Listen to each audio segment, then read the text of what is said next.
Menjilat ludah sendiri memang tidaklah jijik. Dahulu ku benci, sekarang malah jadi pilihan hati. Ya, namanya juga karena harganya tinggal setengah pundi. Dan ini adalah 1 tahun barang Oppo Reno 10 x Zoom dari sudut pandang mata pengguna.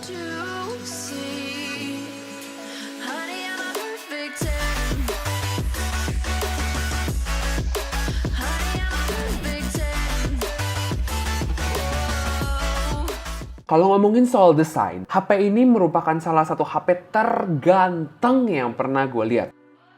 Tampak depan layar semua, build quality-nya sadis, ya kan? Frame metal, kaca depan belakang, dan ngomongin yang belakangnya, dia tuh nggak punya camera bump loh. Jadi di belakang ini mulus, yang bikin desainnya tuh seamless gitu. Apalagi dengan ada tulisan Design by Oppo dan warna jet black-nya ini cakep. Urusan layar, gede, all screen, tanpa ada gangguan dari kamera depan dan kawan-kawannya. Urusan ketajaman, oke lah. Dan warnanya pun juga sebenarnya udah bisa manjain mata gitu. Apalagi kalau buat nonton film nih sebenarnya juga udah enak banget. Walaupun memang untuk akurasi warna dan performa di bawah sinar matahari gitu ya, kalau silau-silauan, dia masih kalah sih kalau harus diadu sama Super AMOLED Samsung. Karena seperti yang kita tahu, Super AMOLED Samsung kan the gold standard dari layar-layar HP gitu loh. Kalau ngomongin spek, ya karena ini flagship di 2019, jadi dia kenceng dan lega. Snapdragon 855, 8GB RAM, storage 256GB dengan UFS 2.1. Ya, namanya HP 2019. Dan baterainya 4065 mAh dengan full 20W charging. Ya, namanya juga HP 2019 ya, dia belum ada 50W, 65W kayak HP sekarang lah. Tapi asli deh, biarpun ini HP keluaran 2019 dan gua belinya 2020 dan bahkan hingga sekarang di 2021, ini performanya masih ngangkat banget. Mau main apa juga libas gitu. Mau main mobile ganggu barbar? Enggak. Mau main PUBG M, si game yang hampir haram itu? Ayo. Terus mau main apa lagi? Honkai Impact 3 yang berat itu? Boleh juga, masih ngangkat. Bahkan Genshin Impact sekalipun yang bikin HP-HP di luar sana kepanasan, masih bisa juga. Oh, tapi kalau Genshin sih nggak bisa 60 fps ya. Tapi kalau 30 fps sih bisa lancar gitu ya. Ya, namanya juga HP 2019. Jadi nggak ngeri-ngeri lah. Terus kalau ngomongin suhu pun sebenarnya dia nggak panas sih. Paling kalau main Genshin agak lama kayak bangsa setengah jam gitu, dia agak hangat aja sih. Tapi jauh dari kata laggy maupun overheat. Tapi kalau Genshin ingat, 30 fps aja ya. Nah, kalau ngomongin speaker stereonya ini, sebenarnya suaranya udah bagus ya. Padat dan kayak juga untuk kuping gua yang sebenarnya nggak audiophile banget gitu kan. Belum lagi dia juga udah pakai Dolby Atmos, jadi kalau pakai headset itu pengalaman audionya jadi lebih mantep. Cuma kok gua ngerasa speaker stereonya ini pincang ya. Jadi speaker atasnya itu yang nyatu sama earpiece itu nggak se-powerful yang bawah dan perbedaannya tuh lumayan kentara. Jadi pincangnya ini lumayan berasa kalau nonton video gitu.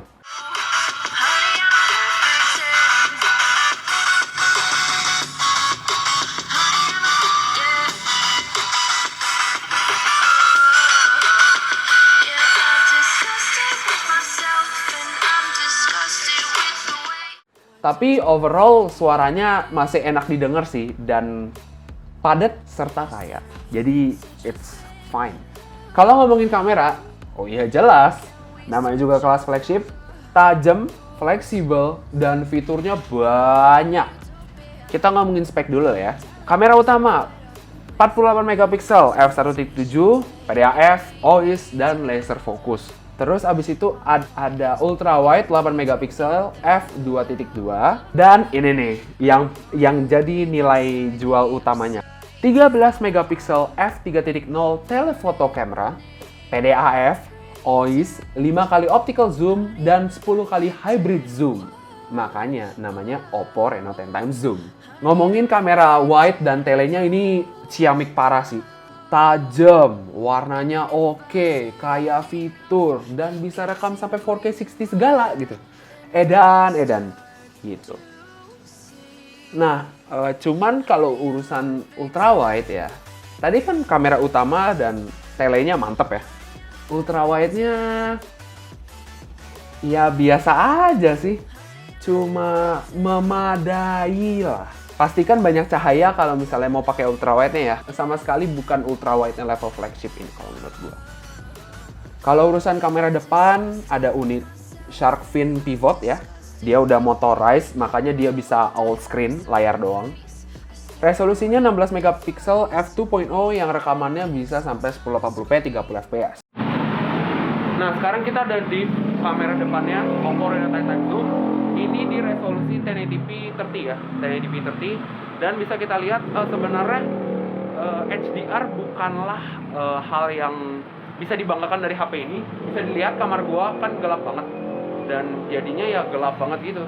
Nggak kedetek warna-warnanya sedikit pun gitu. Dan kalau misalnya kita mau coba backlit pun, tuh, kita coba backlit. Ya rumah kelihatan gitu ya, tapi langitnya jadi putih gitu. Ini menunjukkan bahwa sebenarnya jangkauan HDR-nya tuh nggak sejauh itu gitu. Tapi at least sebenarnya meskipun putih ada beberapa spot yang lumayan biru, jadi ya udah lah ya. Padahal situasinya udah sore dan lumayan mendung gitu. Oh ya, sistem motoriknya ini punya free fall protection juga. Jadi kalau amit-amit jatuh pas lagi selfie, dia ada sensor dan kameranya bisa balik lagi biar nggak patah ataupun baret. Sistem motorik ini juga diklaim udah teruji lebih dari 200.000 kali naik dan turun. Spek udah, kamera udah, desain udah, layar udah. Sekarang kita ke battery life. Nah, ngomongin battery life, 4065 mAh. Ya kecil sih kalau untuk standar sekarang ya. Bahkan untuk kemarin pas gua ngambil di tahun 2020 ini termasuk kecil loh. Tapi karena prosesornya punya fabrikasi di 5 nanometer, apalagi ini layarnya OLED, HP ini irit banget.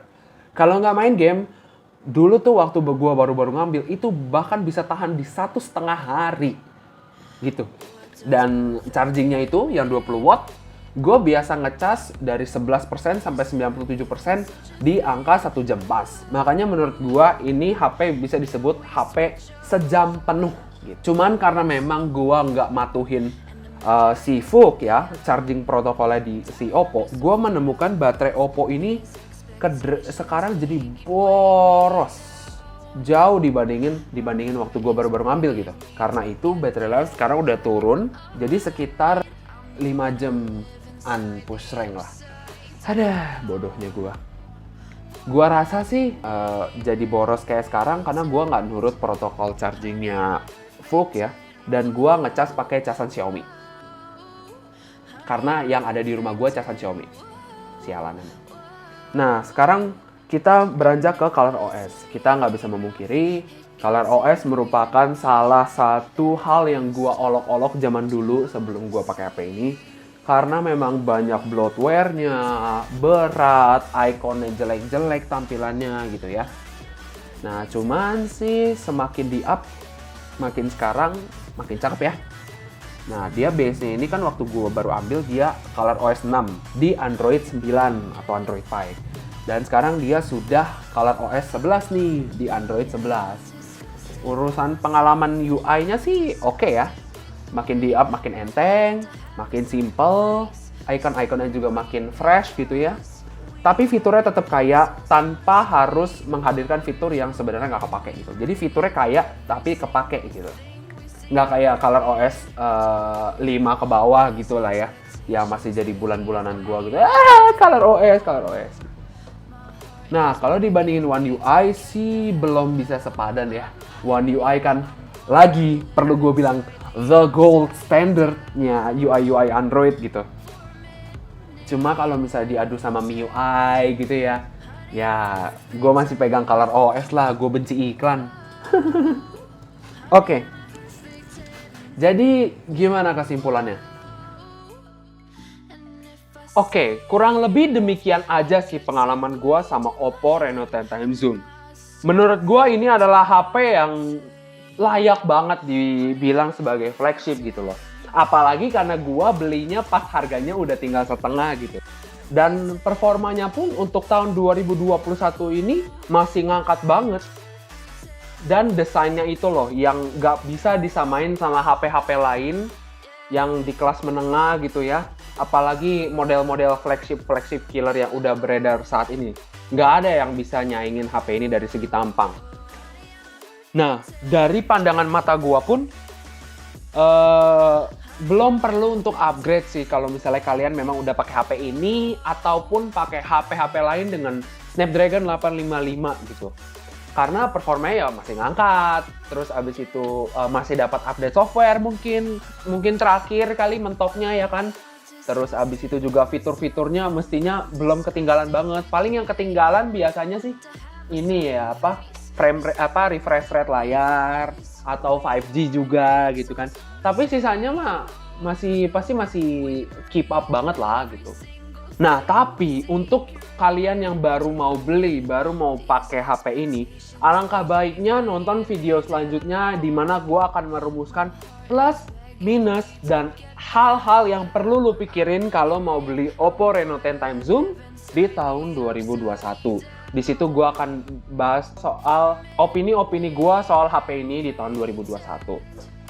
Oke, kurang lebih gitu aja dari mata pengguna. Terima kasih buat yang udah nonton sampai habis. Jangan lupa share, like, dan subscribe. Dan jangan lupa juga nyalain tombol loncengnya biar you get notified gitu sama video-video yang gue upload selanjutnya gitu. Akhir kata, mata pengguna undur diri dan have a nice day.